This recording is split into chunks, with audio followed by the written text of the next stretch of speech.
ئەم کاتتان باش بیسەرانی هێژار لە ناوەندی هەواڵەکانی رادیۆ دەنگی گەل بە یارمەتیە و کارانم کەشتی هەواڵەکانی ئەم کاتژمێرەتان پێشکەش دەکەین. ئاژانسی هەواڵی ئەنها بڵاوی کردەوە دەوڵەتی داگیرکەری تورک گوندەکانی ڕۆژاوا باشووری ڕۆژاوای کۆبانی تۆپباران دەکات و تا ئێستاش زیانەکانی نەزانراون.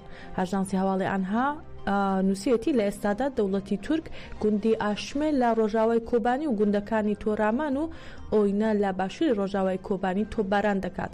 لەبارەی زیانەکانی تۆپبارانەکەەوە هیچ زانیاریەک نەخراوەتە ڕوو.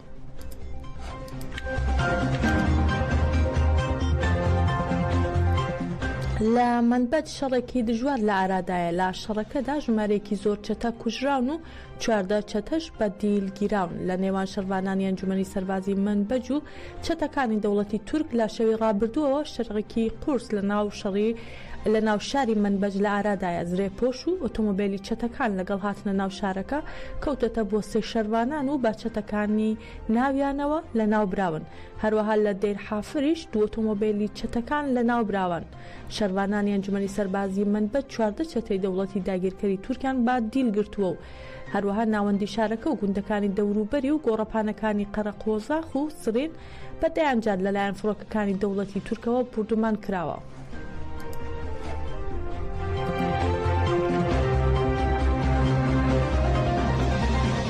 هاوسەرۆکایەتی کۆنسەی بەڕێوەبەری کۆماجیڤاکین کوردستان کەجەکە ڕایگەیان سەردەمێکی نوێ لە سووریا دەستی پێکردو و سەرەکی ترین شت کە گەلانی سووریا تا مزرۆین پێشکەوتنی سووریایە بە شێوەیەکی دیموکراتیک و دەشڵێن چارەسەری کێشەکان باقلێتی نەتەوەی دیموکراتیک دەبێت.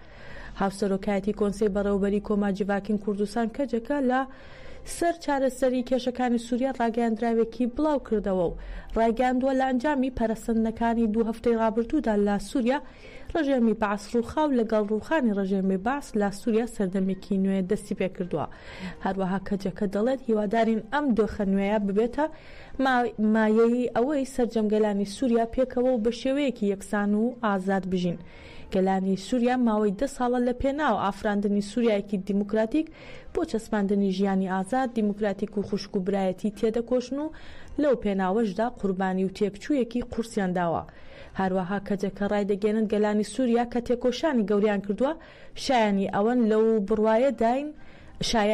و لەو بڕوایەداین کە گەلانی سووریا خاوەن ئەو ئەزمون زانابوون و هۆشمەندیان کە ئەوە جێبەجێ بکەن و هیوامان هاتنادی ئاواتەکانی گەلانی سووریایە.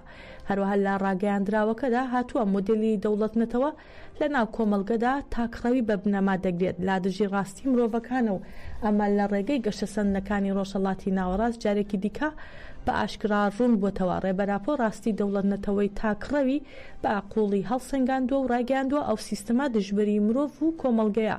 چیتر کۆمەڵگە ناتوانێت بەرامبەر بۆ سیستەما تاکگەرایانەدا دان بە خۆدا بگرێت و ئەو سیستەما تێدەپەڕێنێت. لە ئەنجامی ئەوەدا لە ڕۆژهەڵاتی ناوەڕاست ڕێگە لە بەردەم دیموکراتیک بوون دەکرێتەوە. هەروەها کەجەکە لە کۆتاییدا دەڵێت ئەو پەرەسەندانەی لا سووریا هاتوونەتە ئاراوە ئەو ڕاستیە مێژوویەت دەسەلمێنن کە لەلایەن ڕێبەر ئاپۆ دەستنیشان کراون.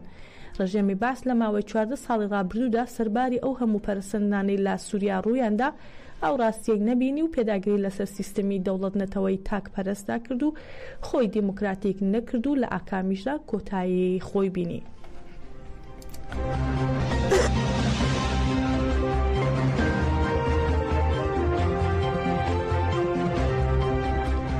هەروەها ئاژانسی هەواڵی ئەنها بڵای کردەوە فڕۆکەی بێفڕۆکەوانی دەوڵەتی تورک کوندەکانی دەوروبەری شاری زەرگانیان بردومان کردووە بە پەیزانیاریەکان هاوڵاتیەک شەهید بۆ ژمارەیەک هاوڵاتی دیکەش بریندار بوون. ئاژانسی هەواڵی ئەنها سەبارەت بە بردومانکردنی گوندەکانی دەوروبەری شاری زەرگان لە سنووری کانتۆنی جەزیرە لەلایەن دەوڵەتی داگیرکەری تورکەوە ڕێگەیان ئەمڕۆ فڕۆکە بێفڕۆکەوانەکانی دەوڵەتی تورک هەرێکە لە گوندەکانی هەرمێڵ و مەحمەرلی سەر بە شاری زەرگانیان لە سنووری کانتۆنی جەزیرە بردومان کرد. دەشڵێن لە ئەنجامی بردومانەکەدا هاوڵاتیەک شەهید بووە و ژمارەیەکی دیکەش بریندار بوون.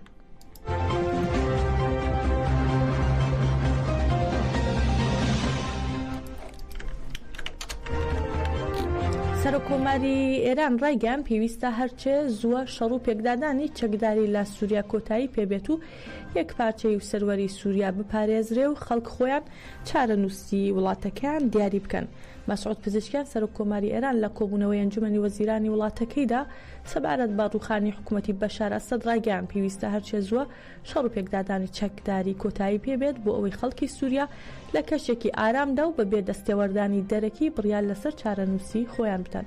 هەروەها عەباس عەراقچی وەزیری دەرەوەی ئێران دەڵێت ئێران ئامۆژگاری ئەسەدی کرد کە چاکسازی ئەنجام بدات و مامەڵەکردن لەگەڵ گەلەکەی بەجددی وەربگرێت، بەڵام ئەسەد سەرسەخت بوو. هەروەها ئێمە لایەنێک نەبووین لە ناکۆکی نێوان حکوومەتی سووریادا و نەیارانی ناوخۆی ئەو وڵاتە. هاوکات عەراقچی وتیشی لە دانوستانەکانی ئەم دواییەدا ڕاستپاردەیەکی زۆرمان بۆ بەشار ئەسەد هەبوو بە تایبەتی سەبارەت بە سوپا و دۆخی سووریا، بەڵام حکوومەتی ئەسەد نەرمیەکی ئەو تۆی نەبوو بۆ درێژەدان بە ڕێککەوتنی ئاستانە.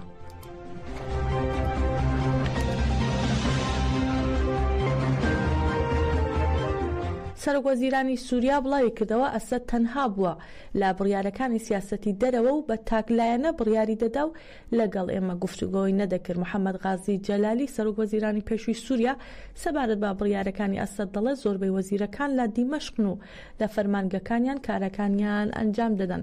هەروەها غازی جەلالی ئاماژەی بۆش کردووە هەماهەنگی هەیە بۆ کۆبوونەوە لەگەڵ فەرماندەی ئۆپەراسیۆنە سەربازەکان و دەشڵێت ئەسەد تەنها بووە لە بڕیارەکانی سیاسەتی دەرەوە و بە تاکلایەنە بڕیاری دەدا و لەگەڵ ئێمە گفتوگۆی نەکردووە.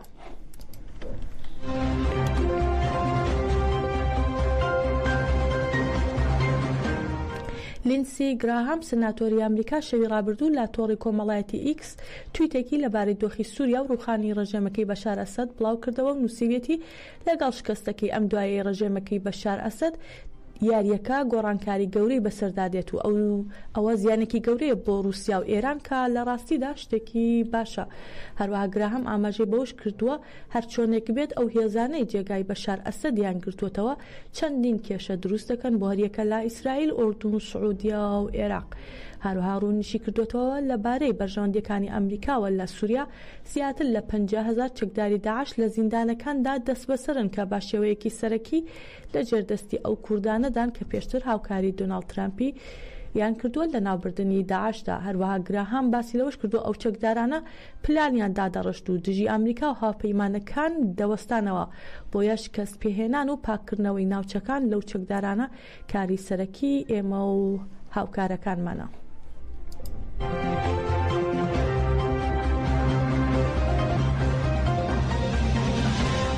لە لایەکی تریشەوە ڕۆژنامەی واشنگتۆن پۆستی ئەمریکی لە زاری بەرپرسانی ئەمریکاوە ئاماژەی بۆ کردووە ڕەنگە ئەمریکا دەستەی تەحریرە شام لە لیستی تێرۆردا دەربهێنێت بە ئامانجی ئەوەی مامەڵە و ڕێککەوتنیان لەگەڵدا بکات. ڕۆژنامەی واشنگتۆن پۆست لە زاری چەند بەرپرسێکی کۆشکی سپیەوە راپۆرتەکەی ئامادە کردو باسی لەو ئەگەرانە دەکات کە لە دوای ڕووخانی ڕژێمەکەی ئەسەد ڕەنگە ڕوو بدەن. ڕۆژنامەکە نووسیەتی بە ئامانجی مامەڵەکردن لەگەڵیان و ڕێککەوتن لە پێناو زوو ڕێخستنەوەی سووریا پێدەچێت ئەمریکا دەستەی تەحریرە شام لا لیستی تێرۆر دەربهێنێت بۆیە لە ئێستادا هەڵسەنگاندن بۆ ئەو پرسە دەکرێت. هەروە لە راپۆرتەکەدا ئەوەش هاتووە گەلی سووریا ئێستا دەرفەتێکیان لە بەردەستایە بۆ ئەوەی وڵاتەکان بنیاد بنێن و ویلایەتە یەکگرتووەکانیش ئامادەیە بۆ هەموو هاوکاریەکی ئەو پرسە.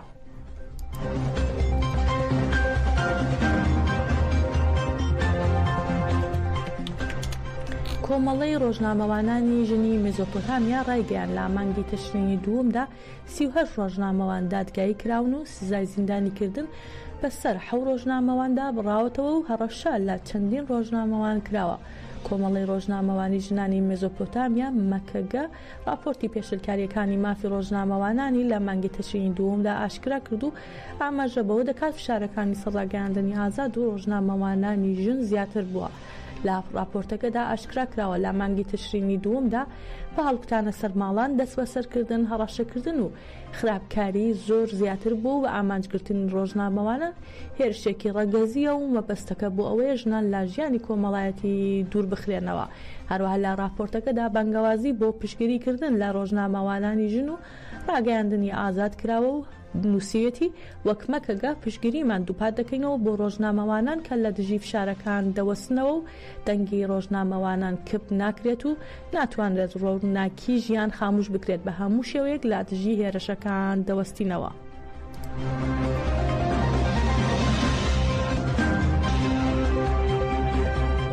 ئەمڕۆ لە ئۆپەراسیۆنێکی هێزەمنیەکانی عێراق لە سنووری پارێزگای ئەنبار ڕوبەڕووبوونەوە لە نێوان چەتەیەکی داعش و هێزەمنیەکان دروست بوو لە ئەنجامدا چەتەکە کوژرا و هەروەها ئەفسەرێکی دەستگای ئاسایشی نیشتمانیش گیانی هۆی لەدەستدا.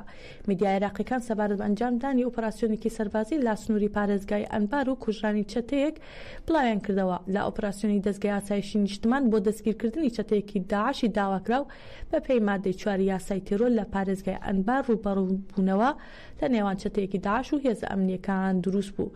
هەروەها ئاماژە بەوەش کراوە لە کاتی ڕوبەڕووبوونەوەکەدا ئەو چەتەیە کوژراوە کە خاوەنی باخێکی میوە بوو لە شاری فەلوجە هاوکات ئەفسەرێکیش با پلەی نەقیب کوژراوە.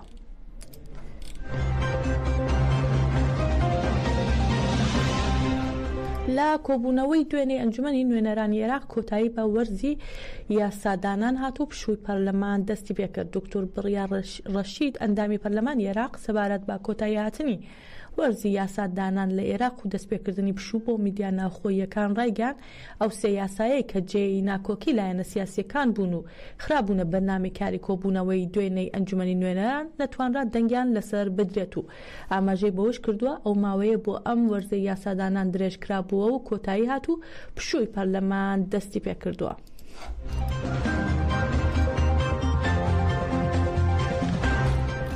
ئەیوب دەماوەندی هاوڵاتی شاری پیرانشار لەلایەن لقیەکی دادگای شۆڕشی مەهاباد بە سەرۆکایەتی دادوەردۆستی بە تۆمەتی سیخوڕی بۆ ئیسرائیل بە 5 ساڵ و 15 ڕۆژ بەندی تعزیری سزادراوە.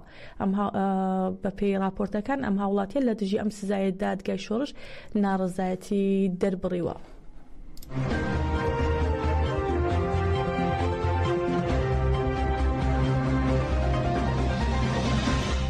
هەروەها محسن بەیاد پارێزەری فەرزانە غەڕە حەسەنلوو زیندانی سیاسی سەبارەت بە بارودۆخی بریکارەکەی لە زیندانی وەکیلاباد لە مەشهەد لە کە یەکێکە لە دەستگیرکراوانی شۆڕشی ژنجیان ئازادی ڕایگەیاند ڕۆژی پێنجشەمەی ڕابردوو بەرپرسانی زیندان بەبێ هیچ ڕوونکردنەوەیەک فەرزانە و 3 زیندانی دیکەیان بۆ زیندانی وەکیلاباد لە مەشهەد گواستوتەوە. محسن بەیاد ئاماژەی بەوەش کردووە لەلایەن بەرپرسانی زیندانەوە هۆکاری گواستنەوەکە بە هیچ کام لەو زیندانیانە ڕانەگەیاندراوە و هەر بۆیە مانگرتن لە خواردنیان ڕاگەیاندەوە ئەوەش وەک ناڕزایەتی دەربڕین لە بەرامبەر گواستنەوەیان. سەبارەت بە دوایین زانیاری لەبارەی دۆسی فەرزانە ئەو پارێزەرە دەڵێت داواکاری ئێمە بۆ دووبارە پێداچوونەوە بە دۆسیەکەی لەسەر بنەمای مادەی 474 لە یاسای ڕێوشوێنی تاوان نزیکەی 5 مانگ لەمەوبەر پێشکەش بە دادگای باڵاکراوە بەڵام تا ئێستا ئەنجامی پێداچوونەوەی ڕانەگەێنراوە.